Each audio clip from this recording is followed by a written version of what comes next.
OK, we've just heard from the politicians, but now it is your turn. Welcome to Raw Politics, Your Call. We're live, we're poised to hear your views.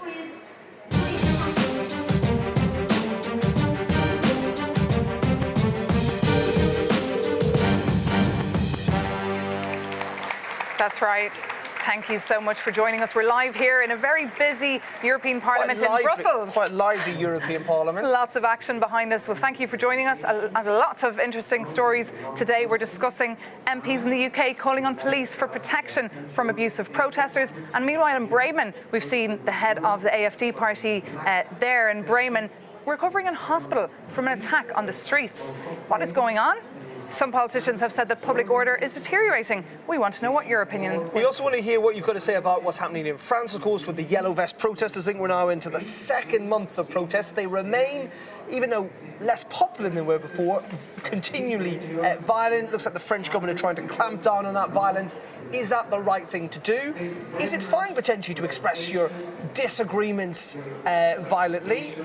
You know, what do you think about that? Or do we focus sometimes maybe a little bit too much on the violence itself? When I say we, I mean, of course, us in the media. The media. And if you are, of course, one of those people who have protested wearing a high-vis jacket, do get in touch. Call us. As we said, our lines are open. You know what to do. You can email us. You can Skype us. You can leave a comment on Facebook, where we're also broadcasting live. And we have our team in another part of the European Parliament standing by to take your phone calls. Get in touch. And here with us in the studio, we're delighted to be joined by James Crisp, Brussels correspondent for Telegraph, who you've already met earlier on Raw Politics. And we've got Eva Kaili. She's a Greek MEP from the Socialists and Democrats for Europe. So thank you both for joining us tonight. Indeed, Sue. Please do get in touch with us over the next half an hour or so. Have your say. But first, let's cross over to Euronews headquarters in Lyon for the very latest news from Isabel, where I think there's been a drone apparently sighted over Heathrow again this evening. That's right, Darren. We'll be bringing you all the news about that in our next bulletin. But here's a roundup of some of the other news today.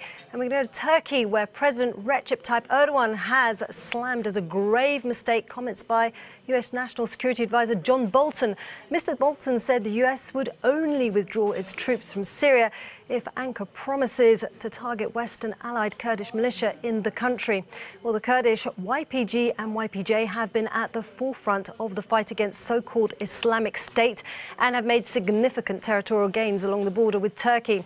They are backed by the US-led coalition, but Ankara says they are terrorists aligned with the Turkey-based Kurdistan Workers' Party, or PKK, which is listed as a terrorist group by the EU, US and NATO. And in a furious speech to his AK party MPs, President Erdogan accused the US of serious delusion regarding the Kurdish fighters. And there's 1 week to go before British MPs cast their ballots in a critical vote set to decide the future of Prime Minister Theresa May's Brexit plan. But doubts are swirling around the UK's agreement support in the Commons as opposition politicians push to avoid the growing likelihood of a no-deal exit scenario. Well, Brexit Secretary Stephen Barclay says the government is committed to leaving the EU on March the 29th as MPs prepare to vote on a bill amendment that could restrict the UK's freedom to exit without a deal. But Theresa May's government says the proposed change would be a simple inconvenience if passed, and that it plans to vote against it. And in Germany, a 20-year-old student has confessed to one of the country's biggest data breaches. The individual managed to access and leak the personal data of hundreds of high-profile figures, including Chancellor Angela Merkel. According to the police, the suspect said he was motivated by, quote, annoyance. Comments made by politicians and celebrities. Around 1,000 people were affected when their private information was published on Twitter throughout December. And those are our top stories, Darren and Maeve, and we will be back the news in a half an hour with all the latest, including those drone sightings in Heathrow. Great, Isabel, thank you very much indeed. Welcome back to Your Call. We want you, as I say, to continue to get in touch with us. You know how to do that. Get in touch via Skype, drop us a tweet or indeed a Facebook message. Use the hashtag #RawPolitics, or indeed get on the old-fashioned telephone and give us a call.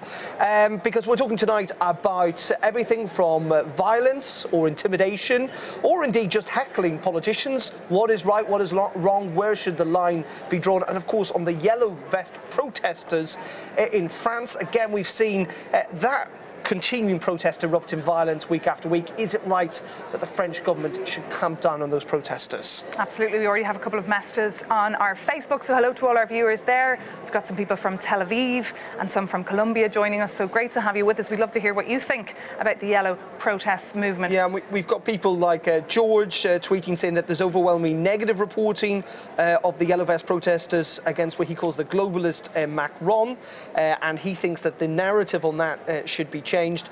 And others saying, God bless the French for the courage right now. The whole world is with you with the yellow vest protesters. That is from Onde.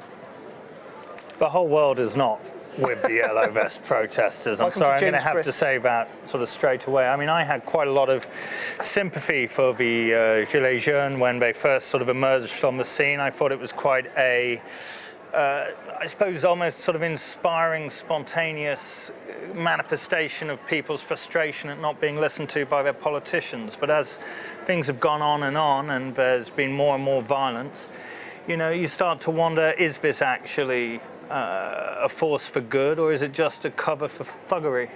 Absolutely. Is it normal that a former professional boxer takes to the streets of Paris last weekend to vent his frustration against police, Eva?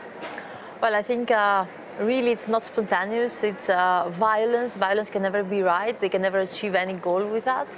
And I'm really sorry because they are not against Macron, they're against democracy, because there is no other choice at this point in France. They have an new elected president.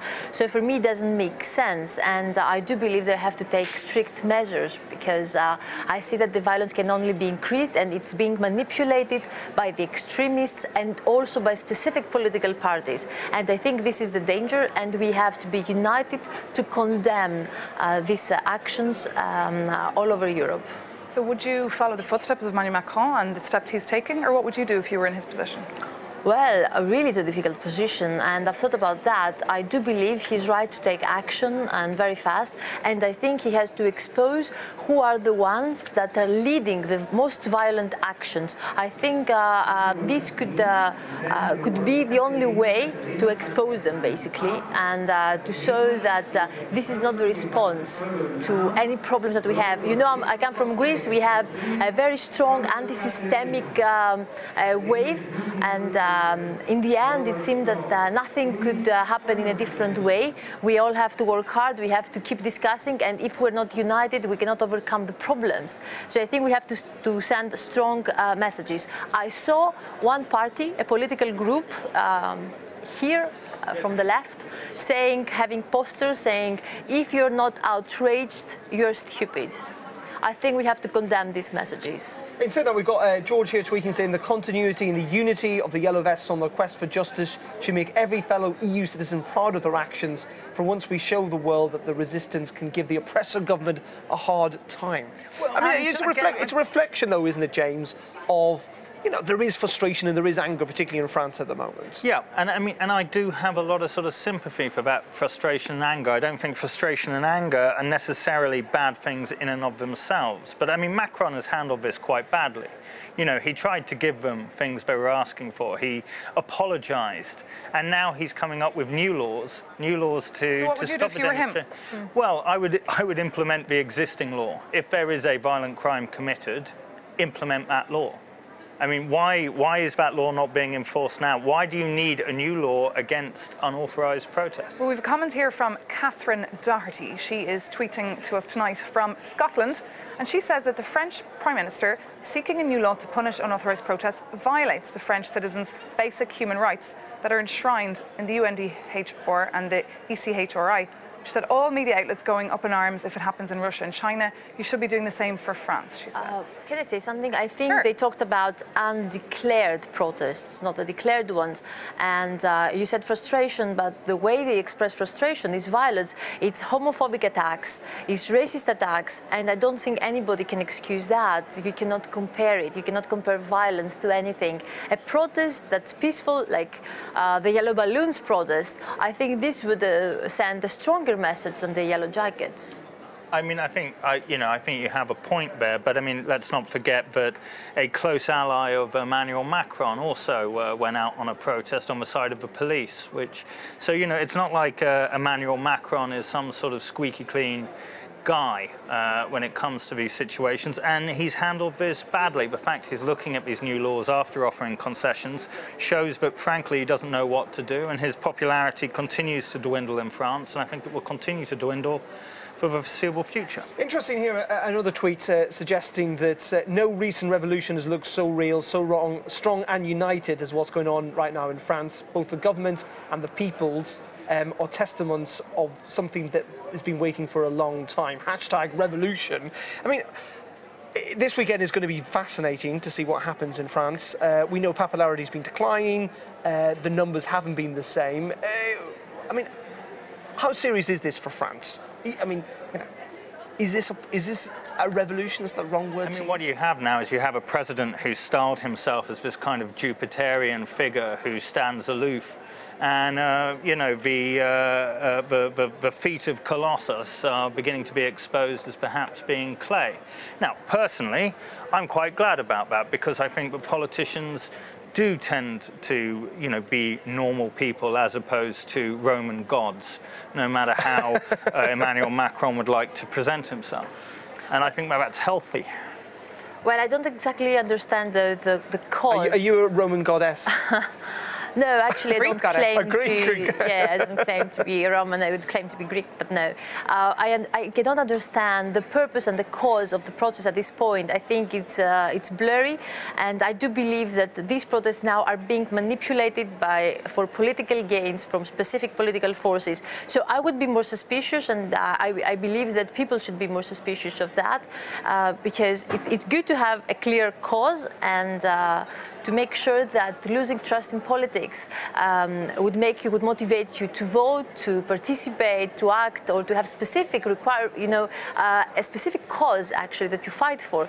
Here, I think the message is not clear anymore, and I think we lose the sense of what a good protest, a protest that it's peaceful, could get. I mean, that's a very good point. I mean, if you think back to the great protest movements of modern ages, you know, Martin Luther King, the Civil Rights Movement, Mahatma Gandhi, you know, the thing which actually they had in common was they were peaceful protests.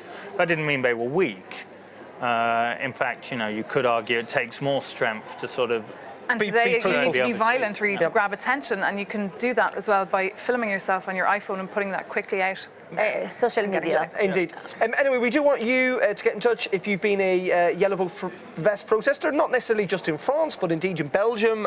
We've seen them elsewhere on that. Please do get in touch. The numbers, the contact details are on your screen. Hashtag Raw Politics if you joined in via Twitter or Facebook. But we're also, Maeve, talking about intimidation and violence of a different kind, this time against politicians. We've seen that in Germany in the last 24 hours or so, and also in London in the UK. Absolutely. Last night we saw those images of Owen Jones last night, very outspoken blogger and vlogger in the United Kingdom, really enduring fierce... And did you notice that the people who were sort of corralling him, surrounding him and shouting at him were all wearing yellow vests? There is a connection. I mean, it's a strange sort of thing, but there are certain people in Britain who've been inspired by the yellow jackets, but seem to be certainly more from the right than from the left. Yeah. Well, I would be concerned on the virality of these messages, because the problem is that we try to analyze a bit what's happening in social media. So there's a difference with the traditional media, because there the message that is stronger is usually a message with hate or with fear that creates strong emotions, and it's more difficult to make positive messages viral than the negative ones. So I'm really scared that social media, when they meet violence or manipulation from extremists, Ava, just quickly, just looking at the intimidation we've seen with politicians and the physical violence meted against an AfD leader in Germany yesterday.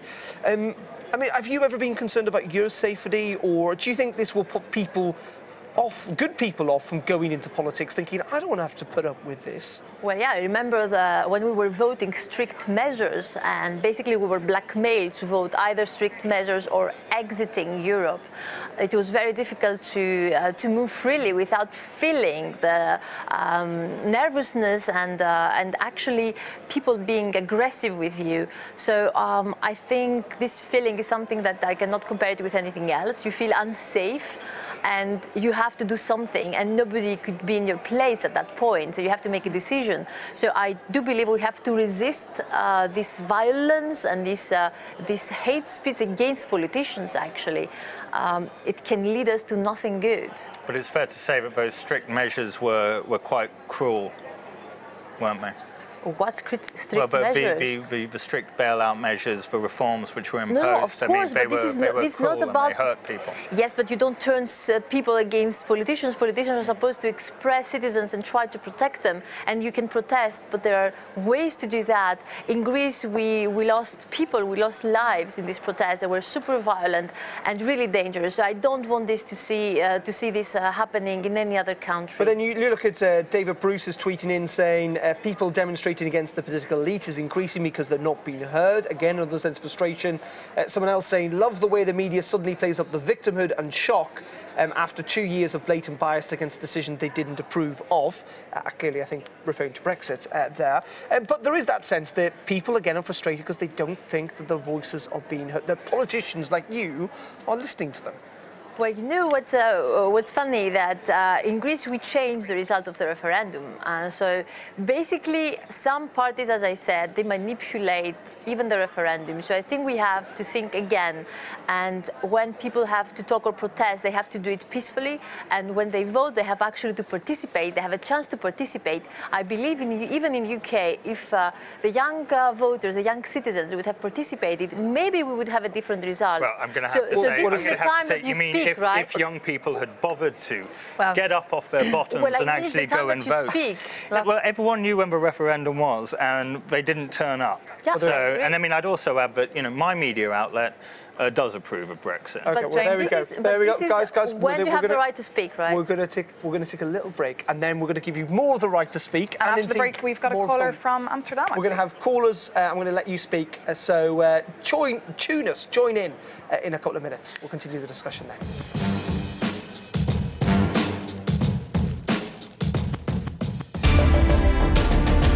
This Thursday on Euronews.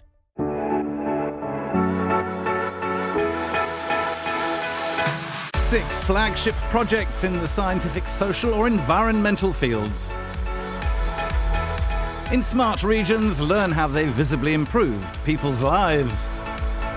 Hear about them from the perspective of their beneficiaries and find out how other regions, other countries in Europe want to replicate them.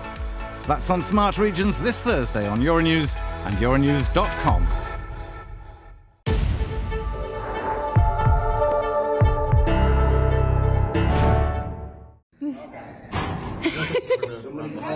Happy Monday. Yeah. You're gonna have to send me that picture. I will. I'll send you this video. I'll tag you in it. Oh my goodness. There's a moose. Moose in the goose. It's just hungry. They're real plants. He's a cute little guy. Well, he's not so little, but. That's a mama bear. Oh, jeez, Liz, don't do that. You scared me. Did they just walk in? This is the coolest thing. I'll put this on our Facebook page. Wait, where is it? Right there. Oh, there she goes. Bye, Moose. My whole ass walked out myself.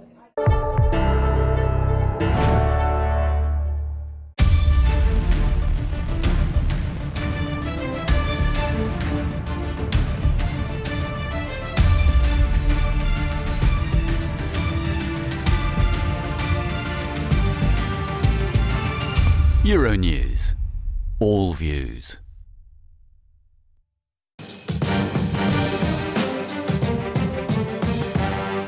Absolutely. Because welcome back to Raw Politics. Your call, please do get in touch. All the details are at the side of your screen. Please do tweet us, Facebook us, use the hashtag #RawPolitics, give us a call or indeed drop us an email, rawpoll@euronews.com. And joining us tonight live from the European Parliament in Brussels, we have James Crisp. He's the Brussels correspondent for The Telegraph. And Eva Kiley, she's a Greek MEP with the Socialists and Democrats for Europe. So thank you both for joining us. We were talking about earlier, just before the break, about people's rights or responsibility, or indeed the freedom to protest and to make their voices heard. And it comes back to Eva, when we look at these elections that are taking place in, May of this year, the European Union elections, people say their voice has not been heard, but most people will probably not turn out to vote. That's not a great reflection of the European Parliament, is it? No, I agree. I think we should raise awareness and say that you have to speak now, because I do believe it's the critical elections for Europe now. We are scared that maybe Euroscepticism will increase its strength, and we have difficult times and difficult decisions to make. We're trying to have a stronger union, so I do believe everybody should vote. We usually have in some countries, also in Greece, up to 50% of people not even showing up. But Eva, when you say you're scared, what are you doing about it? And what kind of conversations are you having inside your political party? Actually, we do have, we're focusing a lot on campaigning, and as I said before, positive messages. We have to show what Europe has done. I don't believe we talked about that. I think we kept it here maybe in the Brussels bubble, and we didn't manage to send this message. I mean, anything we do, we don't take credit for that. And it's more easy for the news to talk about the negative things than the positive ones. So what kind of campaigning? Are you going door to door? Or are you just focusing on social media? It's everything, and also social media. So we have to show specific personalized cases and stories, and per region and per group of people, for artists, for lawyers, for students, what Europe has done, how much the funding of Europe has succeeded in research, in development, in infrastructure, and how we are facing the future, how we protect the rights, and for example, even the ingredients that you have, the labeling of ingredients in your food, in nutrition, comes from Europe. Yeah. That's an interesting point. Sorry. Hold that point. We've got a caller, I believe, Darren. We have. Italy? Yeah. Sony from Italy. Hi, how's it going? Thank you very much for your call. You've got a comment there on the protests. Yeah, I am coming from Italy, precisely Modena. In fact, Europe as a whole is a failure. It's total a failure. People are protesting. They have the right to protest, and then this was going where the problem come from. You have to point out where the problem come from. After the president had apologized, and they make a comeback, and they make a point that he's going to turn everything good. And now they're coming back to make another law where there's a law done. In fact, Europe, you people have to go back to the back and start thinking where the problem come from. The politicians are getting everything. The people working are suffering. You people have to transfer both from one country to another country, and our tax are useless for us. Okay. Those is working, those is not working. In fact, France is suffering. France is suffering. People in France is suffering. In fact, I am giving the yellow vest 100%. To protest. There you go. Another 100% supporter there for the yellow vests. Interesting, and that's from a caller in Italy. I think we've got someone else on the line as well. We have another caller. We've got Katharina, I believe, on the line. Katharina, good evening from Brussels. Where are you calling us from? Greece. From Greece? Brilliant. Great. Lovely to hear you. I believe you've got a question for Eva, our Greek MEP on the panel.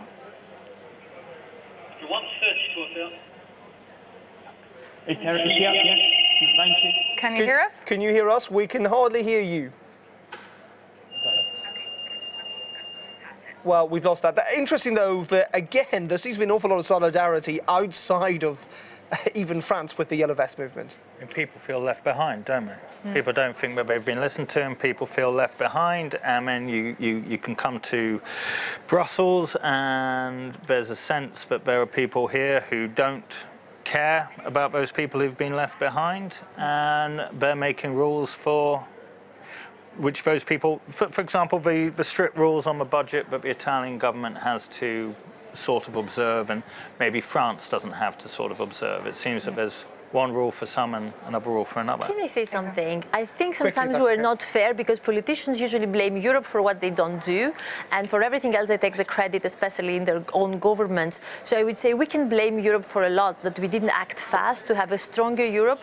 But I could give you an example. It's terrible that we allowed Greece and the Greek citizens to pay for these austerity measures. At the same time, we have 20 billion we didn't absorb to do infrastructure. And I have to say, on Facebook, people going from saying they are not hooligans to some saying that essentially they should be thugs that are locked up. But that is it from this evening.